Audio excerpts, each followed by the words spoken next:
जय Jagannath. Hello friends, पिलामाने आज आम जानिबा तुम षष्ठ श्रेणी साहित्य बहिरे थिबा प्रथम चैप्टर रे जन्मभूमि कविता को आम आज आवृत्ति करिबा।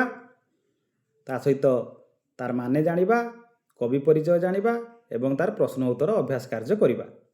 देख ये जो नूतन पाठ्यपुस्तक जो नुआ टेक्स्ट बुक आसीची से जन्मभूमि कविताटी अच्छी। यही कवितार कवि किए ना मधुसूदन राव, तांकू भक्त कवि कह जाए। ये कवि परिचयटी को आम प्रथम जाणीनवा। ता पूर्व जदि पंडा क्लासेस यूट्यूब चैनल को लाइक एंड सब्सक्राइब करना करने को मोर विशेष अनुरोध। पिला माने ताने देख जो प्रथम अच्छी जन्मभूमि तार कवि परिचय आम टिके जानिबा। ये जो कवि परिचय जानिबा, कवितार कवि किए, से केउठी जन्म होइचंती एवं सी कौन सबू लेखिचंती काव्य कविता से विषय आम टिके जानिबा। ताहले देखंतु ये जो जन्मभूमि कवितार कवि होउचंती भक्त कवि मधुसूदन राव। से 1835 रे जन्म, 1912 रे से यह धाम त्याग करचंती।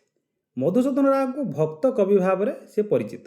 से कौटी जन्म होते ना पुरी सहर में जन्मग्रहण करते। सी तांकर रचित जो ग्रंथ सब अच्छी पद्म, प्रभात, पृथ्वी प्रति, बसंत गाथा, उत्कल गाथा, निर्वासितर विलाप प्रभृति कविता गुड़िक खूब सरल और मनमुग्धकर। सरल समस्ते बुझीपारे, मन को छुईला भली कविताटी। ये जो जन्मभूमि कवितार कवि कौन करचंती ना जन्म माटीर जसगान करचंती। एटा मन रखिबो। ए जन्मभूमि कवितार कवि आमर जो जन्म माटी आमर किए भारत, ताहार से जसगान करिचंती। किए ना कवि भक्त कवि मधुसूदन राव भारत मार बा जन्म माटीर जसगान करिचंती। तेणु एति कथा परे आमे वर्तमान पळि आसीबा कविता। ये जो कविता जन्मभूमि ताकू आवृत्ति करिबा। आमे पदे दुई पद मु आवृत्ति करदेवी, से अनुसार तुम्हें आवृत्ति करिपारिबो एवं ताहाटू सुंदर स्वर रे तुम करिपार। छोट छुआंकर स्वर भल, जो माने मैडम माने भी आपण घरे माँ भौणी माने भी गाइबे, बहुत सुंदर गाइबे। मु खाली गोटे तार सम्यक धारणा देवा पई कहि दउची। जन्मभूमि राग चोखी। तेणु जन्मभूमि कविताटी केउ स्वर रे लेखा आइछि बा कौ राग रे लेखा आइछि चोखी, एटा गोटे प्रश्न आसी पारे। तेणु आमे वर्तमान यही जन्मभूमि कविता को आवृत्ति करिबा।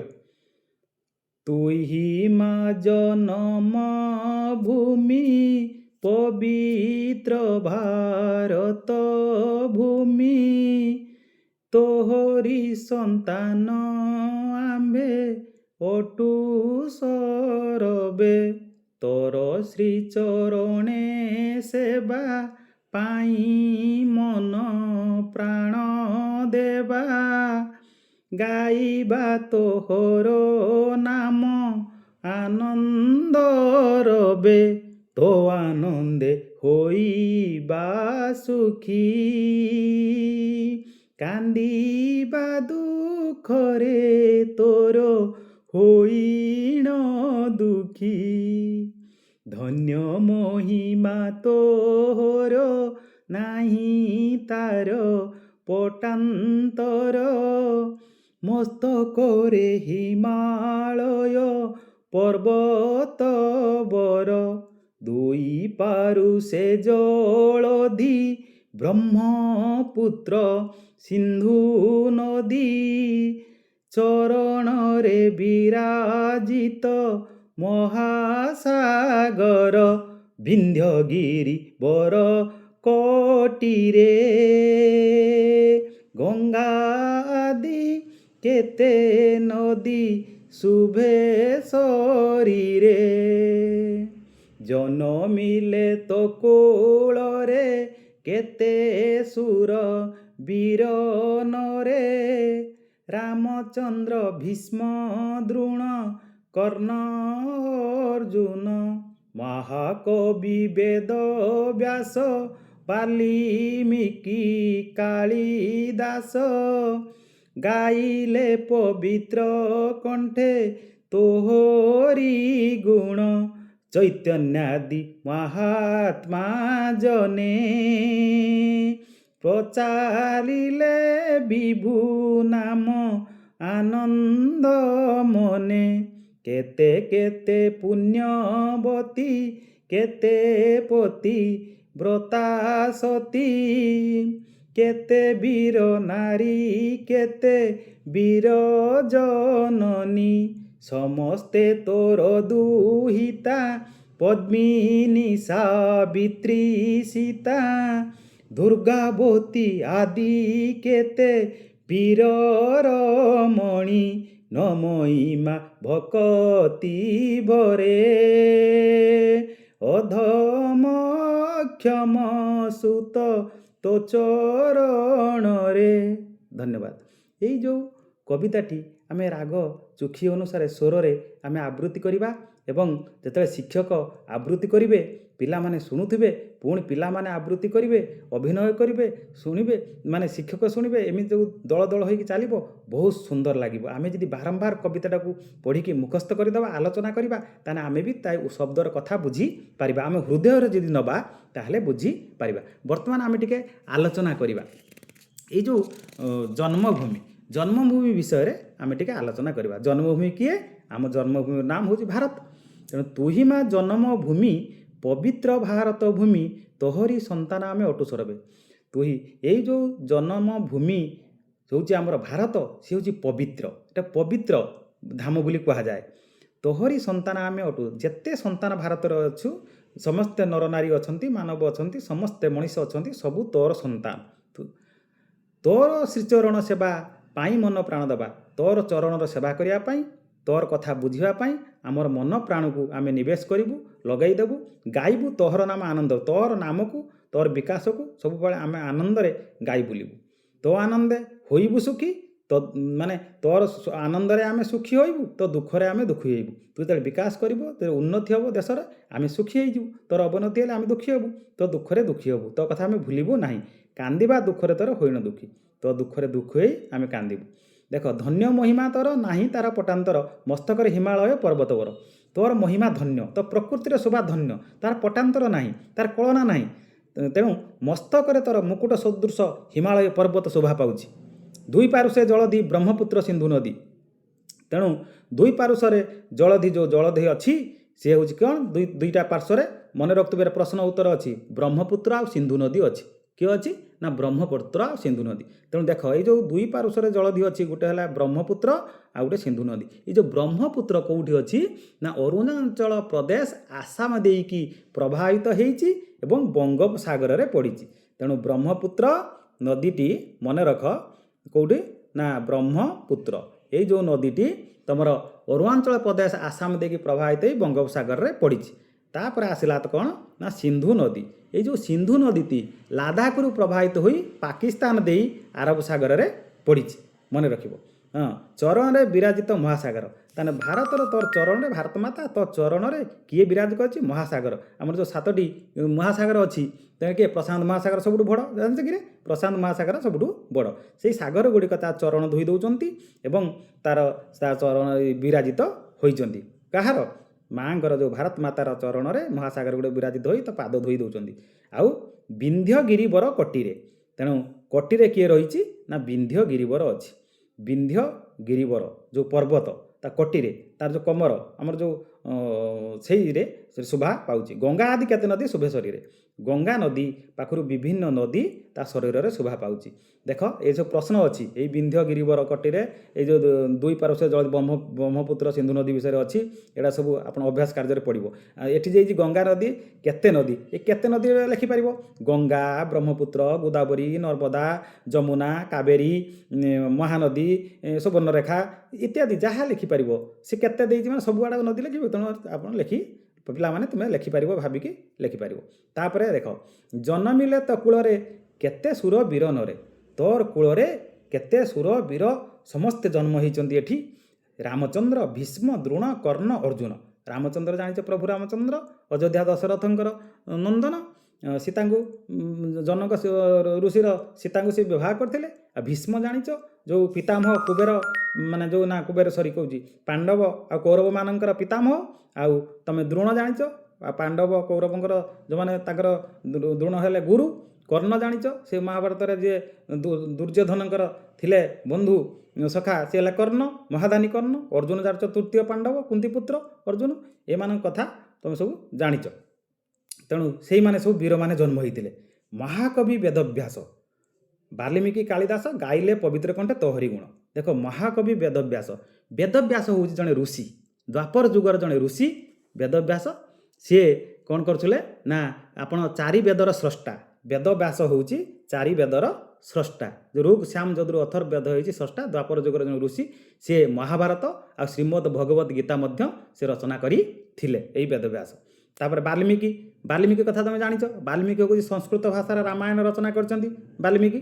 ତେଣୁ ସେ କଥା ଆମେ ଜାଣିଛ ସେଇଭଳିଆ ଲୋକକୁ ଜନ୍ମ। ଆଉ କାଳିଦାସ ହେଉଛନ୍ତି କିଏ ନା ସଂସ୍କୃତ ଭାଷାର ଶ୍ରେଷ୍ଠ ମହାକବି। ସଂସ୍କୃତ ଭାଷାର ଶ୍ରେଷ୍ଠ ମହାକବି ହେଲେ କାଳିଦାସ। ସିଏ ବିକ୍ରମାଦିତ୍ୟଙ୍କ ସଭାରେ କବି ଥିଲେ। କିଏ କାଳିଦାସ। ଏଇଟା ପ୍ରଶ୍ନ ଅଛି ଅଭ୍ୟାସ କାର୍ଯ୍ୟରେ ତୁମେ ଜାଣିବ ଏଇଠୁ ମନେ ରଖିଦେଉଥା। ତେଣୁ କାଳିଦାସ ବିକ୍ରମାଦିତ୍ୟଙ୍କ ଯେଉଁ ସଭା ଥିଲା ରାଜା ଥିଲେ ବିକ୍ରମାଦିତ୍ୟ ତାଙ୍କ ସଭାରେ ଇଏ ଜଣେ କବି ଥିଲେ କାଳିଦାସ। ଏବଂ ସେ ସଂସ୍କୃତ ଭାଷାର ଶ୍ରେଷ୍ଠ ମହାକବି। ତାଙ୍କର ରଚିତ ଗ୍ରନ୍ଥ ହେଉଛି ଗୁଡ଼ାକ ମନେ ରଖିଥିବ ମେଘଦୂତମ୍ ଅଭିଜ୍ଞାନ ଶଙ୍କୁତଳମ୍ ରଘୁବଂଶମ୍ କୁମାର ସମ୍ଭବମ୍ ଏସବୁ ତାଙ୍କର ଗ୍ରନ୍ଥ ମହାଗ୍ରନ୍ଥ। ସେମାନେ କ'ଣ କଲେ ଗାଇଲେ ପବିତ୍ର କଣ୍ଠେ ତୋହରି ଗୁଣ। ତୋହରି ଗୁଣ ମାନେ କାହାର ଭାରତର ଗୁଣ ଯେ ଜନ୍ମଭୂମିର ଗୁଣ ଗାଇଲେ। ଚୈତନ୍ୟ ଆଦି ମହାତ୍ମା ଜନେ ଚୈତନ୍ୟ ଭଳି ମହାତ୍ମା ଲୋକ ସେ କ'ଣ କଲେ ପ୍ରଚାରିଲେ ବିଭୁ ନାମ ଆନନ୍ଦ ବନେ। ବିଭୁ ବୋଇଲେ ପ୍ରଭୁ ଭଗବାନଙ୍କ ନାମକୁ ସେ କ'ଣ କଲେ ପ୍ରଚାର କଲେ। ତେଣୁ ଚୈତନ୍ୟ କିଏ ନା ଚୈତନ୍ୟ ହେଉଛନ୍ତି ଗୌଡ଼ୀୟ ବୈଷ୍ଣବ ମତବାଦର ପ୍ରଚାରକ ଓ ପ୍ରସାରକ ଥିଲେ। ଯେଉଁ ଗୌଡ଼ୀୟ ବୈଷ୍ଣବ ଥିଲେ ତା ମତବାଦର ପ୍ରଚାରକ ଜଣେ କୃଷ୍ଣ ପ୍ରେମୀ କୃଷ୍ଣମାନଙ୍କ ସେ ତାଙ୍କର ହରିନାମ କୀର୍ତ୍ତନ ମାଧ୍ୟମରେ ସେ ଇତ୍ୟାଦି ଭଲ ପାଉଥିଲେ। ଏବଂ ସେ ସବୁ ପ୍ରଚାରିଲେ ବିଭୁ ନାମ ଆନନ୍ଦ ମନରେ ଉଚ୍ଛଳ ହେଇକି ସେ ବିଭୁଙ୍କ ନାମକୁ ପ୍ରଭୁଙ୍କ ନାମକୁ ସେ ପ୍ରସାର କରିଥିଲେ। ତାପରେ କେତେ କେତେ ପୁଣ୍ୟବତୀ କେତେ ପତିବ୍ରତା ସତୀ। କେତେ ପୁଣ୍ୟବତୀ ଯେଉଁମାନେ ଧର୍ମ କରନ୍ତି ପୁଣ୍ୟ କରନ୍ତି ତାଙ୍କୁ ପୁଣ୍ୟବତୀ ବୋଲି କୁହାଯାଏ। ସେହି ପୁଣ୍ୟବତୀ ମାନେ ପତିବ୍ରତା ସତୀ ସୀତା ପରି ସାବିତ୍ରୀ ପରି ଯେଉଁ ସତୀ। କେତେ ବୀର ନାରୀ କେତେ ବୀର ଜନନୀ। ଯେଉଁମାନେ ପତିବ୍ରତା ସତୀ ବୀର ନାରୀ କେତେ ବୀର ଜନନୀ ସମସ୍ତେ ତୋର କୂଳରେ ଜନ୍ମ ନେଇଛନ୍ତି। ସମସ୍ତେ ତୋର ଦୁହିତା ସେମାନେ ସମସ୍ତେ ତୋର ଝିଅ ଦୁହିତା ଝିଅ ସେମାନେ ପଦ୍ମିନୀ ସାବିତ୍ରୀ ସୀତା। ପଦ୍ମିନୀ ସାବିତ୍ରୀ ସୀତା ସମସ୍ତେ ତୋର ଦୁହିତା ସମସ୍ତେ ଝିଅ। ଦୁର୍ଗାବତୀ ଆଦି କେତେ ବୀର ରମଣୀ। ପଦ୍ମିନୀ ବି ଜନ୍ମ ନେଇଛନ୍ତି ସାବିତ୍ରୀ ଜନ୍ମ ନେଇଛନ୍ତି ସୀତା ଜନ୍ମ ନେଇଛନ୍ତି ଦୁର୍ଗାବତୀ ସମସ୍ତେ ବୀର ରମଣୀ ମାନେ ଜନ୍ମ ନେଇଛନ୍ତି।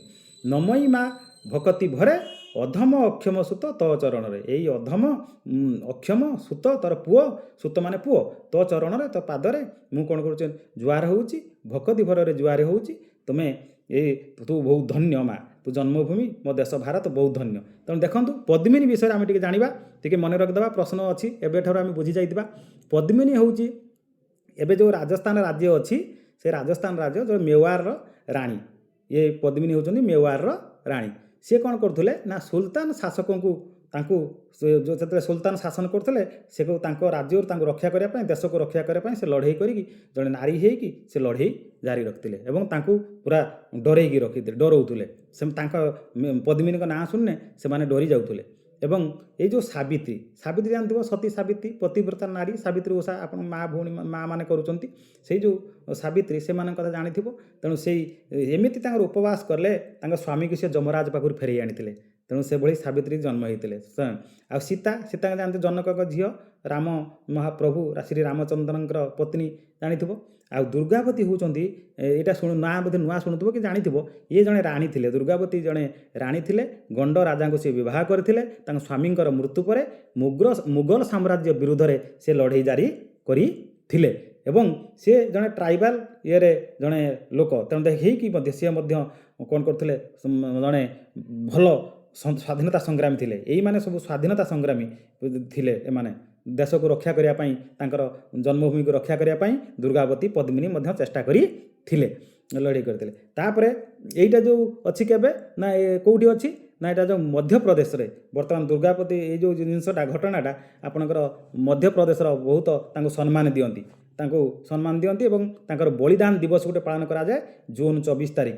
ଜୁନ୍ ଜୁନ୍ 24କୁ ପ୍ରତିବର୍ଷ ସେ ବଳିଦାନ ଦିବସ ରୂପେ ମଧ୍ୟପ୍ରଦେଶରେ ପାଳନ କରନ୍ତି।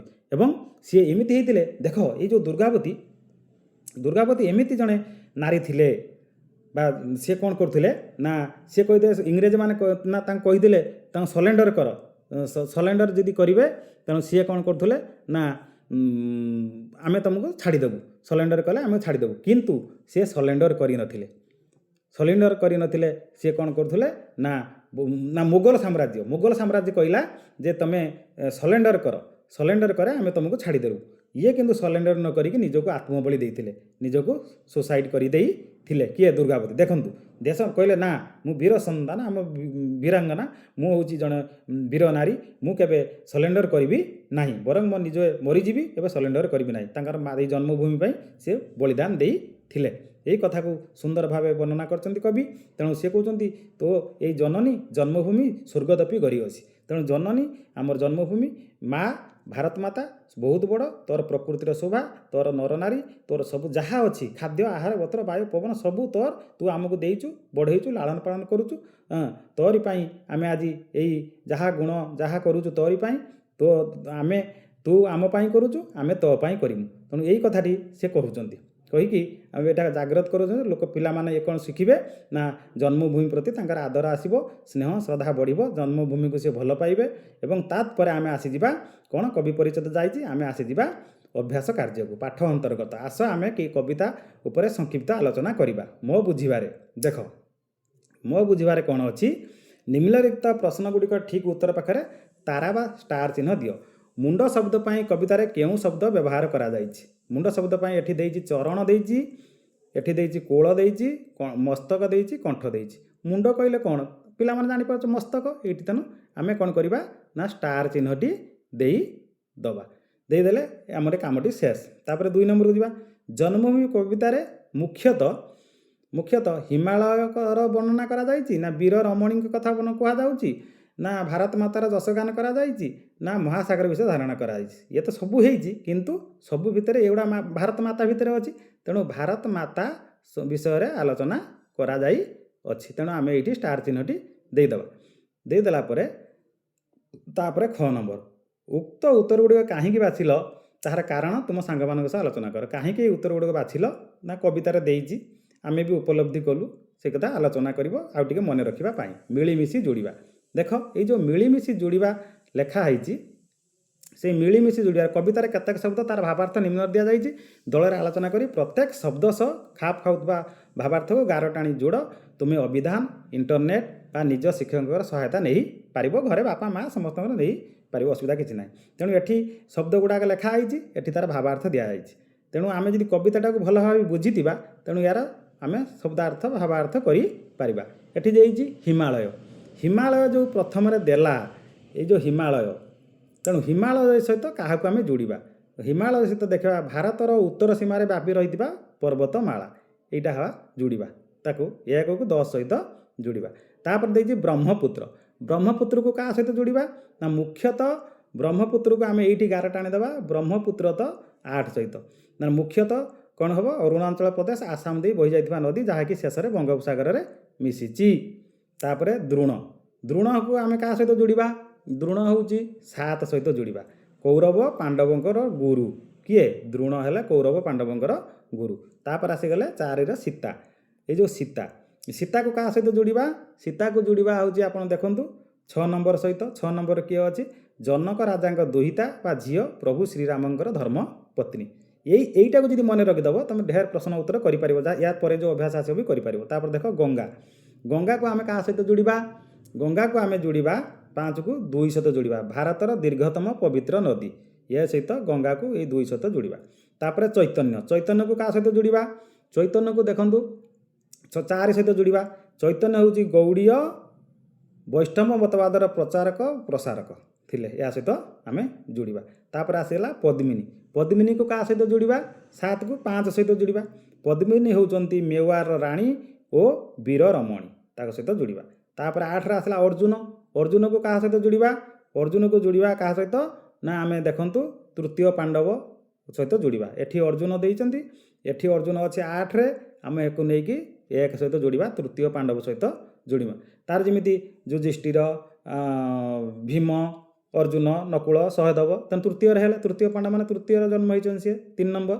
ତାପରେ ଭୀଷ୍ମ, ଭୀଷ୍ମ ହେଉଛନ୍ତି କିଏ ନା ଦେଖ 9 ନମ୍ବର। ଭୀଷ୍ମ ହେଉଛନ୍ତି ଗଙ୍ଗାଙ୍କ ପୁତ୍ର, କୌରବ ପାଣ୍ଡବମାନଙ୍କର ପିତାମହ। କୌରବ ପାଣ୍ଡବମାନେ ତାକୁ ପିତାମହ ଡାକନ୍ତି, ଆଉ ସେ ଗଙ୍ଗାଙ୍କର ପୁତ୍ର କିଏ ଭୀଷ୍ମ, ତାକୁ ଦେହ ସହିତ ଯୋଡ଼ିବା। ତାପରେ ଆସିଗଲା ଆମର ବାଲ୍ମୀକି। ବାଲ୍ମୀକି ଆମେ କାହା ସହିତ ଯୋଡ଼ିବା ନା ଏଇ ଯେଉଁ ବାଲ୍ମୀକି ହେଲେ ସଂସ୍କୃତ ରାମାୟଣର ରଚୟିତା, ୟା ସହିତ ଯୋଡ଼ିବା 10କୁ 9 ସହିତ ଯୋଡ଼ିବା। ଯୋଡ଼ିଲା ପରେ କାମରେ ସରିଗଲା। ତାପରେ ପଦ୍ୟାଂଶକୁ ଆଲୋଚନା କରିବା। ଆସ ପଦ୍ୟାଂଶକୁ ଆଲୋଚନା କରିବା। ଦେଖ ନିମ୍ନଲିଖିତ ପଦ୍ୟାଂଶକୁ ମନ ଦେଇ ପଢ଼ ଏବଂ ଏହାର ଭାବାର୍ଥକୁ ସାଙ୍ଗମାନଙ୍କ ସହ ଆଲୋଚନା କରି ତାର ସାରାଂଶ ଲେଖ, ଯେଉଁଟାକି ଆମେ ବୁଝେଇଥିଲେ। ବର୍ତ୍ତମାନ ଆମେ ଜାଣିବା ଏଟାକୁ। ଦେଖ, ତୁହି ମା ଜନ୍ମଭୂମି ପବିତ୍ର ଭାରତ ଭୂମି, ତୋହରି ସନ୍ତାନ ଆମେ ଅଟୁ ସରବେ। ହେ ମା ଜନ୍ମଭୂମି ଭାରତ, ତୋହରି ତୋ ହେଉଛି ପବିତ୍ର। ଗଙ୍ଗାଠୁ ତୋର କୂଳରେ ଗଙ୍ଗା ବୋହୁଛି, ସାଗର ବୋହୁଛି, ମହାସାଗର, ସମୁଦ୍ର, ନଦ ନଦୀ, ପାହାଡ଼ ପର୍ବତ, ଝରଣା ସବୁକିଛି ଅଛି। ଆମେ ତୋର ସନ୍ତାନ, ତୋର ଯେତେ ଆମେ ଭାରତବାସୀ ଭାରତୀୟ, ତୋର ଆମେ ସନ୍ତାନ। ତୋର ଚରଣର ସେବା ପାଇଁ ଆମେ ମନ ପ୍ରାଣ ଢାଳି ଦେବୁ। ତୋରି ଗୀତ ଆମେ ଗାଇବୁ, ତୋହର ନାମ ଆନନ୍ଦରେ। ତୋର ଭାରତ ମାତାର ଜୟଗାନ ଆମେ ଆନନ୍ଦରେ କହିବୁ ଏବଂ ତୋର ଆନନ୍ଦ ହୋଇବୁ। ତୋ ଆନନ୍ଦରେ, ତୋ ବିକାଶରେ ଆମେ ଖୁସି ହୋଇବୁ, ତୋ ଦୁଃଖରେ ଆମେ ଦୁଃଖୀ ହୋଇବୁ, ତୋର ଅବନତି ହେଲେ ଆମେ ଦୁଃଖୀ ହୋଇବୁ। ଏଇ କଥା ସେ କହୁଛନ୍ତି। ଏଟା ବୁଝେଇକି ଟିକେ ଲେଖିବ, ସେଥିପାଇଁ କୁହା। ତାପରେ ବୁଝି ବିଚାରି ଲେଖ। ଦେଖ, ଜନ୍ମଭୂମି କବିତାକୁ ପଢ଼ି ପ୍ରଶ୍ନ ଗୁଡ଼ିକର ଉତ୍ତର ଦିଅ। ଜନ୍ମଭୂମି କବିତାକୁ ପଢ଼ିକି ପ୍ରଶ୍ନ ଗୁଡ଼ିକର ଉତ୍ତର ଦେବା। ବର୍ତ୍ତମାନ ଦେଖ ଆସିଗଲା କବିତାର ବର୍ଣ୍ଣିତ ବୀର ରମଣୀମାନଙ୍କର ନାମ ଲେଖ। ଏଇଠି ଲେଖିପାରିବ କ'ଣ? 1 ନମ୍ବର ନା ପଦ୍ମିନୀ, ସାବିତ୍ରୀ, ସୀତା, ଦୁର୍ଗାବତୀ, ଏଠି ସବୁ ଲେଖିବ। ତାପରେ 2 ନମ୍ବର ଭାରତର କଟିରେ କେଉଁ ପର୍ବତମାଳା ଶୋଭା ପାଉଛି? ବିନ୍ଧ୍ୟ ଗିରିବର, ଏଠି ଲେଖିବ ବିନ୍ଧ୍ୟ ଗିରିବର ଶୋଭା ପାଉଅଛି। 3 ନମ୍ବରରେ କାଳିଦାସ କିଏ? କାଳିଦାସ କିଏ ନା ଆପଣ ଲେଖିଦେବେ ଜଣେ ସଂସ୍କୃତ ଭାଷାର ଶ୍ରେଷ୍ଠ ମହାକବି। ଲେଖିଦେବ ସଂସ୍କୃତ ଶ୍ରେଷ୍ଠ ମହାକବି, ତାଙ୍କ ରଚିତ ଗୋଟିଏ କାବ୍ୟର ନାମ ଲେଖ। ଗୋଟିଏ କାବ୍ୟ କାହିଁ ତମେ ମେଘଦୂତମ୍, କୁମାର ସମ୍ଭବମ୍, ଏମିତି ତୁମେ ଲେଖିପାରିବ। ଯେତେ ମୁଁ ଆଗରୁ କହି ଆସିଥିଲି ସେଗୁଡ଼ାକ ଲେଖିଦେବ। ତାପରେ 4 ନମ୍ବର ଆମ ଜନ୍ମଭୂମିର 2 ପାର୍ଶ୍ୱରେ ଥିବା ଜଳଧିର ନାମ କ'ଣ? 2 ପାର୍ଶ୍ୱରେ ବ୍ରହ୍ମପୁତ୍ର, ସିନ୍ଧୁ ନଦୀ, ଏ ଲେଖିଦେବେ ବ୍ରହ୍ମପୁତ୍ର ଓ ସିନ୍ଧୁ ନଦୀ। ଆମ ଜନ୍ମଭୂମିର 2 ପାର୍ଶ୍ୱରେ ବ୍ରହ୍ମପୁତ୍ର ଓ ସିନ୍ଧୁ ନଦୀ 2ଟି ଜଳଧି ଅଛି, ଲେଖିପାରିବ। 5 ନମ୍ବର ଭାରତର ଶରୀରରେ କେଉଁ ସବୁ ନଦୀ ଶୋଭା ପାଉଛି? ଗଙ୍ଗା, ଗୋଦାବରୀ, କାବେରୀ, ଯମୁନା, ମହାନଦୀ, ବୈତରଣୀ, ସୁବର୍ଣ୍ଣରେଖା, ଟୋଟାଲି ସବୁ ଯେତେ ପାରିବେ ଲେଖିଦେବେ, ବା 8-10ଟି 5ଟି 3ଟି ଲେଖିପାରିବେ। ତାପରେ ଆମେ ଜାଣିବା ଖ ନମ୍ବର। ଖ ନମ୍ବରକୁ ଯିବା। ଖ ନମ୍ବରକୁ ଯଦି ଯିବା, ଚୈତନ୍ୟାଦି ମହାତ୍ମା ଜନେ ପ୍ରଚାରିଲେ ବିଭୁ ନାମ ଆନନ୍ଦ ମନେ। ତେଣୁ ଏଠି କହୁଛନ୍ତି ଦେଖ ମହାତ୍ମାର ଅର୍ଥ କ'ଣ? ମହାତ୍ମାର ଅର୍ଥ ହେଉଛନ୍ତି ମହାମାନବ, ମହାପୁରୁଷ। କେଉଁଟା ଆମେ ମାନେ ସିଏ କହୁଛନ୍ତି ପ୍ରଚାରେ ମହାତ୍ମାର ଅର୍ଥ ଏତେ ଗୁଡ଼ାକ ଦେଇଛି। ମହାପୁରୁଷ, ବଡ଼ ଲୋକ, ମହାମାନବ, ମହାନ ବ୍ୟକ୍ତି। ବିଭୁର ଅର୍ଥ ଈଶ, ଈଶ୍ୱର, ପ୍ରଭୁ, ଠାକୁର, ଦେବତା। ତେଣୁ ଏଇ ଯେଉଁ ଜିନିଷ ସବୁ ଦେଲା, ଉପରେ ଲିଖିତ ପଦ୍ୟାଂଶଟିକୁ ପଢ଼ି ଉତ୍ତର ଲେଖ। ଏଇ ଯେଉଁ ଉପର ଲିଖିତ ପଦ୍ୟାଂଶ, ଏଇ ଯେଉଁ ପଦ୍ୟାଂଶଟା ଦେଇଛି ତାକୁ ପଢ଼ିବ, ଉତ୍ତର ଲେଖ। ମହାତ୍ମାର ଅର୍ଥ ମନେ ରଖ। ଏଇ ଯେଉଁ ମହାପୁରୁଷ, ବଡ଼ ଲୋକ, ମହାମାନବ ଏସବୁ ଗଲେ। ବିଭୁର ଅର୍ଥ ପ୍ରଭୁ। ପ୍ରଭୁ ଆମେ ଜାଣିଛନ୍ତି, ପ୍ରଭୁ ତ ପ୍ରଭୁ ଯିଏ, ଈଶ୍ୱର ଯିଏ, ଠାକୁର ସିଏ। ତେଣୁ ସେ ବସିବ। ତେଣୁ ସେଇ ଅନୁସାରେ ଦେଖ ଏଇ ଯେଉଁ ଚୈତନ୍ୟ ଆଦି ମହାତ୍ମା ଜନେ ପ୍ରଚାରିଲେ ବିଭୁ ନାମ ଆନନ୍ଦ ମନେ, ସେଇଟାକୁ ପଢ଼ିକି ଏଇଠି ଆମେ ଉତ୍ତର ଲେଖିବା। ଏଠି ଉତ୍ତର କ'ଣ ଲେଖିବା? ଚୈତନ୍ୟ କିଏ, ସେ କ'ଣ କରିଥିଲେ, ତାଙ୍କୁ ମହାତ୍ମା କାହିଁକି କହିବା। ତେଣୁ ଆମେ ବର୍ତ୍ତମାନ ଜାଣିବା ଚୈତନ୍ୟ କିଏ। ଚୈତନ୍ୟ ଜଣେ ଧର୍ମ ପ୍ରଚାରକ, ବୈଷ୍ଣବ ଧର୍ମର ପ୍ରଚାରକ। ସେ କ'ଣ କରିଥିଲେ? ସିଏ କ'ଣ କରିଥିଲେ ନା ଗୌଡ଼ୀୟ ବୈଷ୍ଣବ ଧର୍ମର ପ୍ରଚାର ଓ ପ୍ରସାର କରିଥିଲେ। ତାଙ୍କୁ କାହିଁକି ମହାତ୍ମା କହିବା ନା ସେ ଶ୍ରୀକୃଷ୍ଣଙ୍କ ନାମ ସଂକୀର୍ତ୍ତନ କରୁଥିଲେ ଏବଂ ଈଶ୍ୱରଙ୍କୁ ପାଇବା, ନାମ କୀର୍ତ୍ତନ କରି ଭଜନ କରି ଈଶ୍ୱରଙ୍କୁ ପାଇବା ପାଇଁ ମାନେ ଈଶ୍ୱର ପ୍ରାପ୍ତି ହେବ ବୋଲି ସେ ଧାରଣା ତାଙ୍କର ଥିଲା। ଏବଂ ସେ ଭଗବାନଙ୍କର ମାନେ ଭାରତ ପାଇଁ ଶ୍ରୀକୃଷ୍ଣଙ୍କ ବା ଭାରତର ମାତାର ବିକାଶ ପାଇଁ, ଭାରତର ଲୋକମାନଙ୍କର ଉନ୍ନତି ପାଇଁ, ଆମର ଈଶ୍ୱର ପ୍ରାପ୍ତି ପାଇଁ ସେ ମାର୍ଗଦର୍ଶକ ଥିଲେ। ତେଣୁ ସେଥିପାଇଁ ସେ ତାଙ୍କୁ ଆମେ ମହାତ୍ମା କହିବା। ଆମେ ତାଙ୍କୁ ଭଗବାନ ମାନେ ସଦୃଶ ଲୋକମାନେ ତାଙ୍କୁ ପୂଜା କରନ୍ତି। ଗଲା। ତାପରେ ଆମେ ଆସିବା କବିତାର ରଚନା ଶୈଳୀ। ବିନ୍ଧ୍ୟ ଗିରିବର କଟିରେ ଗଙ୍ଗା ଆଦି କେତେ ନଦୀ ଶୁଭେ ଶରୀରେ। ଉକ୍ତ ପଦ୍ୟାଂଶ ପରି ତୁମକୁ ଭଲ ଲାଗୁଥିବା ଆଉ କିଛି ପଦ୍ୟାଂଶ କବିତାରେ ବାଛି ଲେଖିବ। ଏଇ ଯେମିତି ଦେଇଛି ତୁମକୁ ଯେଉଁଟା ଭଲ ଲାଗୁଛି ବାଛିକି ଲେଖିବ ଏବଂ ତୁମ ସାଙ୍ଗମାନଙ୍କ ସହିତ ଘରେ ବା ସାର୍ମାନଙ୍କ ସହ ଆଲୋଚନା କରିବ କାହିଁକି ଭଲ ଲାଗିଲା। ତାପରେ ଦେଖ ମେଳ କର। ये जो क स्तंभर कवितांश सहित ख स्तंभर कविताକୁ ସଂଯୋଗ କରିବା ମେଳ କରିବା। ଦେଖ କ ସ୍ତମ୍ଭରେ କ'ଣ ଦେଇଛି? ଜନମିଲେ ତ କୂଳରେ କେତେ ସୁର ବୀର ନରେ। ଦେଖ ଭାରତ କୂଳରେ ଅନେକ ସୁର ବୀର ମହାମାନବ ଜନ୍ମ ହେଇଛନ୍ତି। ମେଳ କଲେ ତୋ ଆନନ୍ଦେ ହୋଇବା ସୁଖୀ କାନ୍ଦିବା ଦୁଃଖରେ ତୋର ହୋଇଣ ଦୁଃଖୀ। ଆମ ଜନ୍ମଭୂମିର ଉନ୍ନତି ପ୍ରଗତିରେ ସବୁ ଅନୁଭବ କରିବା ଓ ଅବନତିରେ ଦୁଃଖୀ ହେବା। ତେଣୁ ଏଇଟା ୟା ସହିତ ଆମେ ଯୋଡ଼ିବା। ସମସ୍ତ ତର ଦୁହିତା ପଦ୍ମିନୀ ସାବିତ୍ରୀ ସୀତା। ତେଣୁ ଏଠି ଲେଖିବା ୟା ସହିତ ୟାକୁ ଯୋଡ଼ିବା। ତେଣୁ ସମସ୍ତେ ତର ଦୁହିତା ପଦ୍ମିନୀ ସାବିତ୍ରୀ ସୀତା। ଏଠି କ'ଣ ହେଉଛି ନା ଯେଉଁ କୁହାଯାଉଛି, ତେଣୁ ପଦ୍ମିନୀ ସାବିତ୍ରୀ ସୀତା ପ୍ରଭୃତି ସମସ୍ତ ବୀର ରମଣୀ ଭାରତ ମାତାର ଦୁହିତା ଅଟନ୍ତି। ହେଲା, ତାପରେ ଅନୁମାନ ଓ କଳ୍ପନାରୁ ସାଙ୍ଗମାନଙ୍କ ସହିତ ଦଳଗତ ଆଲୋଚନା କର। କ'ଣ ଆଲୋଚନା କରିବା? ମହାକବି ବେଦବ୍ୟାସ ବାଲ୍ମୀକି କାଳିଦାସ ଗାଇଲେ ପବିତ୍ର କଣ୍ଠେ ତୋହରି ଗୁଣ। ତେଣୁ କେଉଁମାନଙ୍କୁ ମହାକବି ଆଖ୍ୟା ଦିଆଯାଇଛି? ମାନେ ମହାକବି ବେଦବ୍ୟାସ ବାଲ୍ମୀକି କାଳିଦାସ ଏଇମାନଙ୍କୁ ଦିଆଯାଇଛି।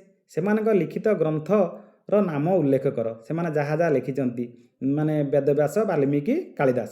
ତମେ ଲେଖିପାରିବ କ'ଣ ନା ଶ୍ରୀମଦ୍ ଭଗବତ ଯଦି ଲେଖିବ ବେଦବ୍ୟାସ, ତାଙ୍କର ଲେଖିବ 18 ଖଣ୍ଡ ସିଏ ରାମାୟଣ ଯେଉଁ ଲେଖିଲେ ସେ କଥା ଲେଖିପାରିବ ବେଦବ୍ୟାସ। ଆଉ 4ଟି ବେଦର ସ୍ରଷ୍ଟା, ମହାଭାରତ 18 ଖଣ୍ଡ ସେ ଲେଖିଛନ୍ତି। ଗୀତା ଲେଖିଛନ୍ତି, ଗୀତା ଯେଉଁ ଶ୍ରୀମଦ୍ ଭଗବତ ଗୀତା ଲେଖିଛନ୍ତି। ତାପରେ ଆସିଗଲା ବାଲ୍ମୀକି, ସେ ସଂସ୍କୃତ ରାମାୟଣ ଲେଖିଛନ୍ତି। ବାଲ୍ମୀକି ରାମାୟଣ ଲେଖିଛନ୍ତି, ସଂସ୍କୃତ ରାମାୟଣ ରଚୟିତା। କାଳିଦାସ ହେଉଛି କ'ଣ ତାଙ୍କର ହେଉଛି ନା ଗୌଡ଼ୀୟ ବୈଷ୍ଣବଙ୍କର ପ୍ରଚାରକ। ଆଉ କ'ଣ ସେ ଲେଖିଥିଲେ କାଳିଦାସ? ସେ କାଳିଦାସ ଯାହା ଲେଖିଥିଲେ ସେଇଟା କମେଣ୍ଟ ବକ୍ସରେ ଆପଣଙ୍କର ଡେସ୍କ୍ରିପସନ୍ରେ ମୁଁ ଦେବି। ତା'ର ପିଲାମାନେ ତୁମେ ତାକୁ କ'ଣ କରିବ ନା ଖୋଜି ବାହାର କର କାଳିଦାସ କ'ଣ ଲେଖିଛନ୍ତି।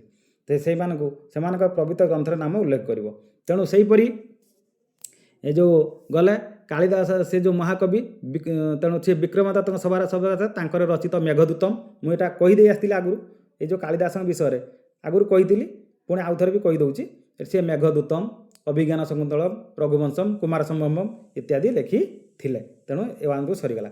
କେତେ କେତେ ପୁଣ୍ୟବତୀ କେତେ ପତିବ୍ରତା ସତୀ, କେତେ କେତେ ବୀର ନାରୀ କେତେ ବୀର ଜନନୀ। ଏହି କବିତାଂଶରେ ବୀର ନାରୀ ବୋଲି କାହାକୁ କୁହାଯାଇଛି ଆଉ କାହିଁକି କୁହାଯାଇଛି? ବୀର ନାରୀ ବୋଲି କାହାକୁ କୁହାଯାଇଛି, କାହିଁକି କୁହାଯାଇଛି? ବୀର ନାରୀ ବୋଲି କାହାକୁ କୁହାଯାଇଛି? ସେଇମାନଙ୍କୁ କୁହାଯାଇଛି ପଦ୍ମିନୀ, ସାବିତ୍ରୀ, ସୀତା, ଦୁର୍ଗାବତୀ। କାହିଁକି କୁହାଯାଇଛି? ନା ପଦ୍ମିନୀ, ଦୁର୍ଗାବତୀ ସେମାନେ ନିଜର ରାଜ୍ୟକୁ ରକ୍ଷା କରିବା ପାଇଁ, ନିଜ ଜନ୍ମଭୂମିକୁ ରକ୍ଷା କରିବା ପାଇଁ ସେ ମୋଗଲମାନଙ୍କ ସହିତ ମାନେ କ'ଣ କରୁଥିଲେ? ଯୁଦ୍ଧ କରିଥିଲେ। ତାଙ୍କୁ ମାନେ ସୁଲତାନ ମୁଗଲ ଯେଉଁମାନେ ଥିଲେ ସେମାନଙ୍କୁ ଦମନ କରିକି ରଖିଥିଲେ। ଏବଂ ସାବିତ୍ରୀ ନିଜର ପତିବ୍ରତା ସତୀ ସାବିତ୍ରୀ ପାଇଁ ନିଜ ପତିକୁ ସ୍ୱାମୀଟା ଧରି ଆଣିଥିଲା। ଆଉ ସୀତାମାତା କ'ଣ କରିଥିଲେ ନା ସେ ଦେଶ ଆମର ରାଜ୍ୟର ମଙ୍ଗଳ ପାଇଁ ବା ଲୋକଙ୍କୁ ଶିକ୍ଷା ଦେବା ପାଇଁ ସ୍ୱାମୀ, ସ୍ତ୍ରୀ, ଦିଅର, ଭାଉଜ, ଭାଇ ଯା ବଡ଼ ସାନ କିସ ସେସବୁ କ'ଣ ସବୁ ସେ ଶିକ୍ଷା ସବୁ ଦେଇଥିଲେ, ଯେଉଁଟାକି ଉଚିତ ଶିକ୍ଷା। ରାବଣ ତାକୁ ମାନେ ହରଣ କରି ନେଲା ପରେ ମଧ୍ୟ ସେ ରାବଣକୁ ଥରେ ଦେଖିନଥିଲେ, ମୁହଁ ଚାହିଁଥିଲେ। ସେ ରାମ ନାମ ସବୁବେଳେ ଭାବୁଥିଲେ। ଯାହା ଯିଏ ସେ ସେଇଆ ହେବା ଉଚିତ, ସେଇ କଥାକୁ ସେ ମନେ ପକାଇ ଦେଉଥିଲେ। ତେଣୁ ଏ କଥା ସବୁ କୁହାଯାଇଛି। ତାପରେ ଶବ୍ଦର ଭିନ୍ନ ରୂପ ଦେଖିବା। ଦେଖ ଯେପରି ଚରଣ ପଦ ପାଦ ପୟର, ସେହିପରି ନଦୀର କ'ଣ ହେବ? ଭୂମିର କ'ଣ ହେବ? ଜନନୀ ଦୁହିତା। ଆମେ ନଦୀର ଜାଣିବା। ନଦୀରେ କ'ଣ ହେବ? ତଟିନୀ, ସରିତ, ନିମଗ୍ନା, ତରଙ୍ଗିନୀ। ନଦୀର ହେବ ତଟିନୀ, ସରିତ, ଆଉ କ'ଣ ହେବ? ନିମଗ୍ନା, ନିମ୍ନକୁ ଗତି କରିଥାଏ ନିମଗ୍ନା। ଆଉ କ'ଣ? ନିମ୍ନଗା ସରି ଏଟା ନୁହେଁ, ନିମ୍ନଗା। ଆଉ କ'ଣ ହେବ ନା ତରଙ୍ଗିନୀ ଗଲା। ସେଇଭଳି ଆମେ ବର୍ତ୍ତମାନ ଜାଣିବା ଭୂମିରେ କ'ଣ ହେବ? ଭୂମିର ହେବ ମାଟି, ମହି, ଜମି, ଭୂତଳ, ଏଇସବୁ ହେବ ମାଟିର। ତାପରେ ଜନନୀ, ମାତା ଜନ୍ମଦାତ୍ରୀ, ମାତା ଜନ୍ମଦାତ୍ରୀ ଏସବୁ ଲେଖିବେ। ଦୁହିତାରେ କ'ଣ ହେବ? କନ୍ୟା, ନନ୍ଦିନୀ, ସୂତା, ଏସବୁ କଥା ହେବ। ହେଲା ପରେ ଆମେ ଏ ସରିଲା। ତାପରେ ଆସିଯିବା ଖ ନମ୍ବର। କବିତାରେ ବ୍ୟବହୃତ ଗିରିବର ଶବ୍ଦରେ ବର ଅର୍ଥ ଶ୍ରେଷ୍ଠ। ବର ହେଉଛି, ମନେ ରଖିବ, ବର ହେଉଛି ଶ୍ରେଷ୍ଠ। ଏଠି ଗିରିବର, ଗିରି ହେଲା ପାହାଡ଼, ବର ହେଲା ଶ୍ରେଷ୍ଠ ପାହାଡ଼ ବା ଶ୍ରେଷ୍ଠ ପର୍ବତ। ତେଣୁ ସେଇ ଅନୁସାରେ ବର ଅର୍ଥ ହେଉଛି ଶ୍ରେଷ୍ଠ। ଏଇ ଅର୍ଥକୁ ଦୃଷ୍ଟିରେ ରଖି ଶବ୍ଦ ଶେଷରେ ବର ଲଗାଇ ନୂତନ ଶବ୍ଦ ଗଠନ କର। ଦେଖ ଏଇ ଦେଇଛି, ଏଠି ବର ଦେଇଛି, ଏଠି ବର ଦେଇଛି ଏଇ ଘର ଭିତରେ। ୟା ପୂର୍ବରୁ ଏମିତି ଶବ୍ଦ ଲେଖିବା ଯେମିତି ଏଠି ଲେଖିଦେଲେ ଗିରି, ଏଠି କ'ଣ ହେଲା ଗିରି, ଏଟାକୁ ମିଶାଇ ଦେବା ଗିରି ବର, ଗିରି ବର ହେଲା କ'ଣ ନା ଗିରି ବର, ଏ ଦୁଇଟା ମିଶିଗଲେ ଗିରି ବର। ସେମିତି ଆଉ କ'ଣ ଲେଖିବା ଏଠି ଗିରି ବର ପରି ପର୍ବତ ବର, ଏଠି ଆମେ ଲେଖିପାରିବା ପର୍ବତ ବର। ପଦ୍ୟର ବି ଅଛି, ତୁମ ସାହିତ୍ୟ ସେଇ ପଦ୍ୟରେ ବି ଅଛି ପର୍ବତ ବର ଲେଖିପାରିବ। ଘର ବର, ଏଠି ଘର ଲେଖିଦେଲେ ଘର ବର, ଏଇଭଳି ସବୁ ଲେଖିବ। ଲେଖିଲା ପରେ ଏଇଟା ସରିଯିବ। ତାପରେ ଏଠି ଲେଖିଛି କିଛି ଭିନ୍ନ କିଛି ସମାନ। ଦେଖ ନିମ୍ନଲିଖିତ ପଦକୁ ଧ୍ୟାନର ସହ ପଢ଼। କାହିଁକି ପଢ଼ିବାକୁ କହିଲା ଧ୍ୟାନର ସହ ଆମେ ଟିକେ ଦେଖିଦେବା। ଗାଇଲେ ପବିତ୍ର କଣ୍ଠ ତୋହରି ଗୁଣ, ଯେତେ ଜହିଁ ଥିଲେ ମିଳି ମାନବ ଗଣ। ଗଣ ଓ ଗୁଣ ଶବ୍ଦ ଦ୍ୱୟର କେବଳ ଗୋଟିଏ ମାତ୍ରାର ଭିନ୍ନତା ଅଛି। ଦେଖ ଏଠି ଲେଖା ହେଇଛି ଗୁଣ, ଏଠି ଲେଖା ହେଇଛି ଗଣ, ଗୋଟିଏ ମାତ୍ରା। ଏଠି ଗଣ ଅଛି, ଗଣ ଅଛି, ଏଠି ଖାଲି ହର୍ଷ ଉକାରଟି ଦିଆଯାଇଛି, ଫଳରେ ତାର ଅର୍ଥ ସମ୍ପୂର୍ଣ୍ଣ ଅଲଗା ହେଇଯାଉଛି ବା ବଦଳି ଯାଉଛି। ଗଣ ମାନେ ବହୁତ ବେଶୀ, ଯେମିତି ମାନେ ମନୁଷ୍ୟ, ଗୁଣ ହେଉଛି ତାର ଗୁଣ, ଭଲ ଗୁଣ ଖରାପ ଗୁଣ। ଏଠି ହେଉଛି ଗୁଣକୁ ବୁଝାଉଛି, ପିଲାଟିର ଭଲ ଗୁଣ ଅଛି, ଏଠି ଗଣ ସମାବେଶ ହେଇଅଛି। ତେଣୁ ସେଇ ଅନୁସାରେ ଦେଖନ୍ତୁ ଖାଲି ଗୋଟିଏ ମାନେ ଗୁଣ ଗଣ ଗୁଣ ଶବ୍ଦ ଦ୍ୱାରା କେବଳ ଗୋଟିଏ ମାତ୍ରା ଭିନ୍ନତା ଅଛି, ଅର୍ଥ ଅଲଗା ହେଉଛି। ଠିକ୍ ସେଇଭଳି ଏଠି ଆମେ ଦେଖିବା ସେମିତି ବଣ ବଣି, ଗୋଟିଏ ଏଠି ହର୍ଷିକାରଟି ଖାଲି ଅଧିକା ହେଇଯାଇଛି, ଏଠି ଗୋଟିଏ ମାତ୍ରା। ଏଠି ବସ ବେଶ, ଏଠି ଏ କାରଟି ହେଇଯାଇଛି, ତେଣୁ ଅଲଗା ହେଉଛି। ବଣ ହେଉଛି ଜାଣିଛ ଜଙ୍ଗଲ, ବଣି ହେଉଛି ଚଢ଼େଇ। ବସ ବେଶ, ବେଶ ହେଉଛି ପୋଷାକ, ବସ ହେଉଛି ବସ କରିବା ବା ଯେଉଁଟାକି ଆମେ ବଶଭୀତ କରିବା ସେଇଟା କରୁଛନ୍ତି। ବସ ବସ କରିଦେଲା, ଅଧୀନରେ ରଖିଲା।